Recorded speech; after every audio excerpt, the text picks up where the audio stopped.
aspects of yoga therapy is something called pranic healing. And I have delved a lot into this aspect of things. I believe it is the most potent way that we can heal is through movement through the subtle energy body, through the nadis channels where the prana, life force energy flows. In my training at Yoga Spirit, we did a whole series of pranic healing modalities, and I've also been trained in Reiki and other forms of energy healing using crystals and gems and vibrational healing.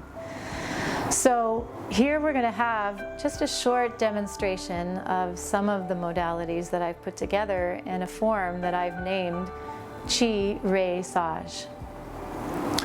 So in the beginning, in order to help my rogi, who's on my table, get comfortable and settle into the space, I'm applying an essential oil to a feather and then wafting this feather over her head and around down her body to just sort of spread the aroma in the room and help her to step her energy out of the external world and the busyness of the day and really settle herself onto the table.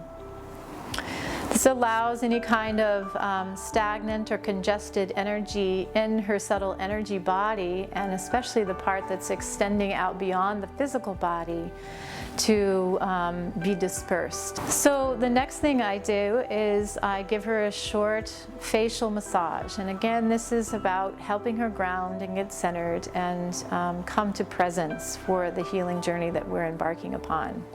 A lot of times people are very stuck in their head and too busy in the thoughts in their mind, and so this other aspect of the facial massage is going to help to release some of that tension of the thoughts in the mind.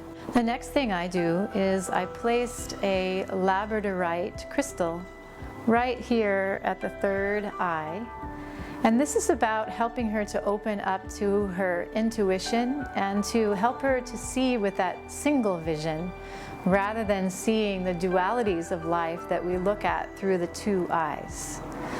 I then placed a cavernicite crystal right at the throat center, which is called the Vishuddhi chakra. And the Vishuddhi chakra is about our ways of letting our energy, our unique expression, out into the world.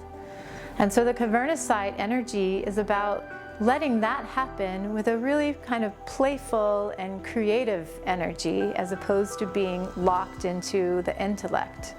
So this is opening up that creative center of the throat. I next placed quartz crystals into each of her palms, which are going to help her to allow that creative flow to move out of Vishuddhi chakra, down through the limbs and out into the hands, where we allow that creative flow to reach out into the world. And it can take the form of typing an email or sculpting a sculpture, writing a poem, embracing a loved one. So opening up that flow from that creative expression center down through the hands. And the crystals are here to amplify and focus that energy so that we can assist in that natural flow of the prana through those energy channels. In yoga and Ayurveda, and many of the world's natural and holistic healing modalities, the belief is that the healing really takes place from the energetic level first. And so through pranic healing, or this Chi Re Saj modality, what I'm doing is facilitating a greater flow of that prana through the body. And so you can see that I'm placing a double terminated quartz crystal onto this rogi's feet, and then adding a sense of vibration, a new vibration, through the use of a tuning fork that I placed at the other end of the double terminated quartz crystal, sending a new vibration in through that crystal into the marma point on her foot that's allowing that vibration to shift where it might have been tight or congested or injured, or any way that there might be a blockage in the flow through that marma and through that energy line in the body.